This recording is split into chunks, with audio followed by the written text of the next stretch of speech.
Assalamualaikum dan salam sejahtera. Okey, bertemu lagi dengan saya Cikgu Fariza di dalam kelas Pendidikan Seni Visual.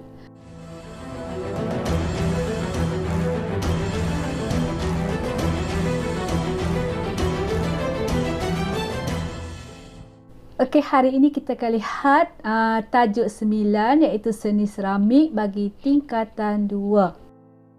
Sebelum tu kita lihat dulu apakah standard pembelajaran.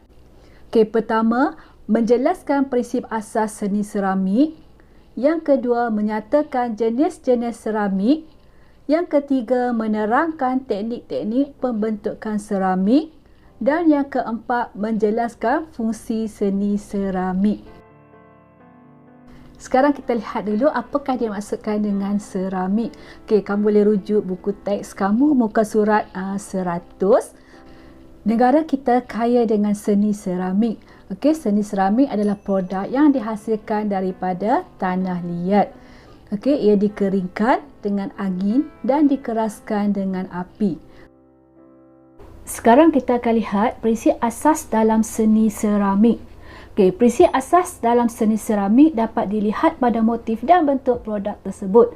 Okey, gabungan bahasa seni visual iaitu unsur seni dan prinsip rekaan dapat menjelaskan lagi motif-motif pada seramik tersebut.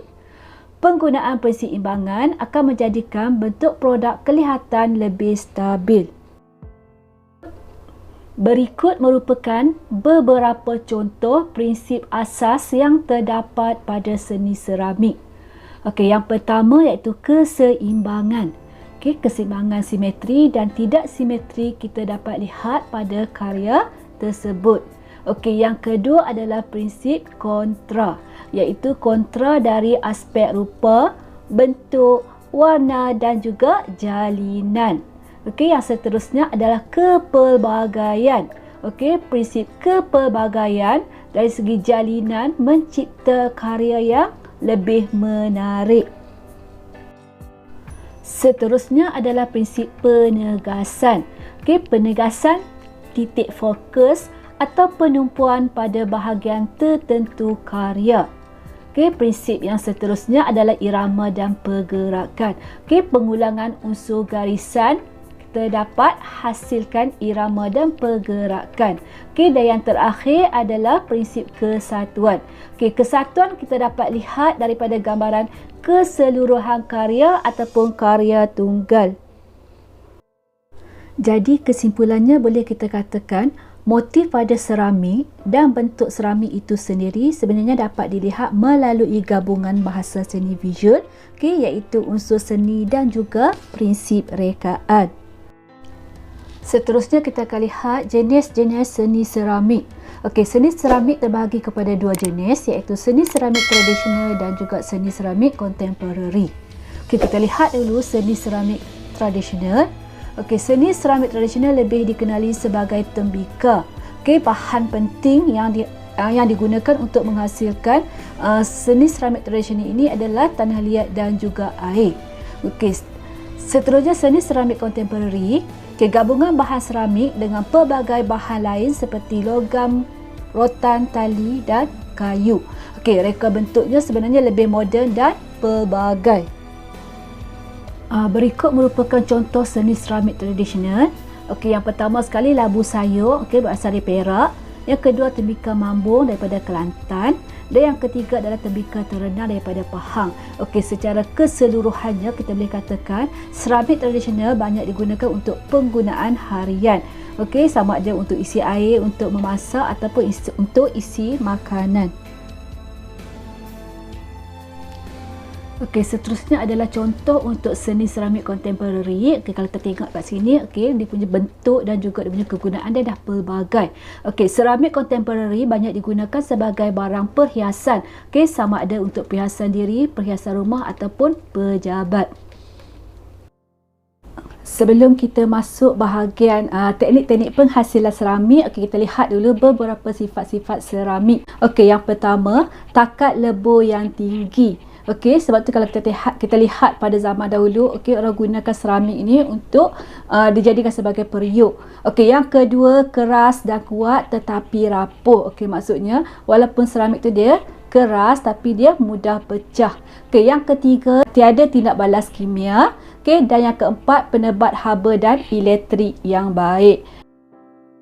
Seterusnya kita akan lihat teknik-teknik seni seramik. Teknik seni seramik. Teknik pembentukan seni seramik terbahagi kepada dua, iaitu teknik binaan tangan dan juga teknik binaan acuan. Untuk teknik-teknik binaan tangan, ia memerlukan tanah liat yang diuli terlebih dahulu sehingga menjadi doh yang padat.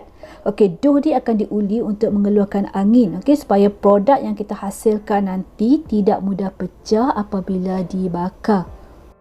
Terdapat 4 teknik binaan tangan yang utama, iaitu teknik picit, teknik lingkaran, teknik kepingan dan teknik lempar alin. Seterusnya untuk teknik binaan acuan, ia menggunakan acuan untuk membentuk seramik tersebut. Kita akan lihat teknik pembentukan seramik satu persatu. Yang pertama, teknik picit. Seramik dihasilkan dengan cara menekan atau memicit ketulan tanah liat dari bahagian tengah. Ini bermaksud kita picit sehingga dapat bentuk seramik yang kita kehendaki. Kedua adalah teknik lingkaran. Teknik lingkaran ini ialah proses sambungan beberapa lingkaran tanah liat. Ia memerlukan tapak sebagai dasar. Slip ataupun tanah liat yang cair berfungsi sebagai pelekat untuk mencantum lingkaran tersebut. Ketiga, teknik lempar aling. Seramik dibentuk menggunakan mesin ataupun roda pemutar. Untuk teknik ini biasanya terhad kepada bentuk bulat dan silinder sahaja. Teknik ini juga dikenali sebagai teknik putaran. Seterusnya adalah teknik kepingan. Seramik dibentuk dengan mencantum beberapa kepingan tanah liat. Bahagian hujung kepingan biasanya dipotong secara menyerong sebanyak 45 darjah dan diguris bagi tujuan penyambungan. Bahagian yang diguris biasanya disapu dengan slip yang berfungsi sebagai gam. Dan yang terakhir adalah teknik acuan. Seramik dibentuk dengan menggunakan acuan. Tanah liat dibentuk mengikut acuan yang dikehendaki. Walau bagaimanapun untuk pengeluaran secara komersial, plaster of Paris digunakan sebagai acuan. Ini kerana dapat menghasilkan tembikar ataupun seramik dengan lebih cepat dan selaras dari segi saiz. Seterusnya kita akan lihat fungsi seni seramik. Peredaran zaman menyaksikan idea seni seramik yang terhasil boleh disesuaikan mengikut keperluan semasa. Seni seramik daripada tanah liat bukan sahaja mempunyai nilai seni yang tinggi, malah menjadi warisan seni yang unik dengan nilai estetik serta mampu menjana ekonomi. Pada umumnya kita boleh bahagikan kepada 3 fungsi. Yang pertama sebagai hiasan dan peralatan domestik, yang kedua sebagai aksesori dan yang ketiga sebagai upacara kebudayaan dan keagamaan. Fungsi seni seramik juga berbeza mengikut kaum. Perbezaannya boleh dilihat dari segi reka bentuk, motif ragam hias dan juga kaedah pembakaran. Setelah mempelajari tajuk seni seramik tadi, murid-murid boleh menguji kefahaman masing-masing dengan menjawab soalan-soalan berikut. Soalan 1. Apakah bahan asas bagi penghasilan produk seni seramik? A. Pasir, B. Tanah liat, C. Plaster of Paris, D. Rotan tali dan kayu.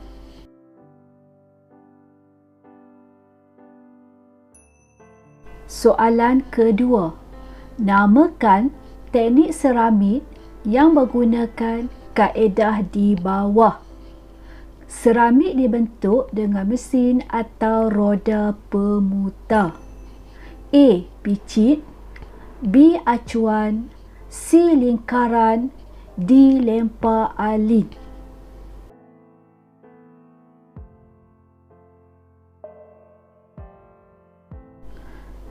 Seterusnya soalan nombor 3. Mengapakah tanah liat perlu diuli sehingga tiada kandungan angin di dalamnya? A. Supaya duh tidak lembek. B. Supaya seramik mudah diwarnakan. C. Supaya seramik mudah dikeringkan. D. Supaya seramik tidak mudah pecah semasa dibakar. Okey, sekarang kita akan teruskan untuk soalan nombor 4. Okey, nombor 4. Apakah fungsi seramik bagi masyarakat India? A. Hiasan. B. Memasak. C. Harta warisan. Dan D. Aksesori. Okey, seterusnya kita akan lihat soalan yang terakhir. Okey, soalan nombor 5. Manakah antara berikut teknik yang boleh menghasilkan seramik dalam kuantiti yang banyak? A. Teknik picit. B. Teknik acuan. C. Teknik lingkaran. Dan D. Teknik lempar alin. Okey, bagaimana dengan pencapaian sehingga setakat ini? Okey, murid-murid boleh rujuk nota sebelum ini untuk mendapatkan jawapan bagi soalan-soalan tadi. Cikgu harap semua dapat memberi jawapan yang paling tepat. Okey, tahniah kepada yang telah berjaya.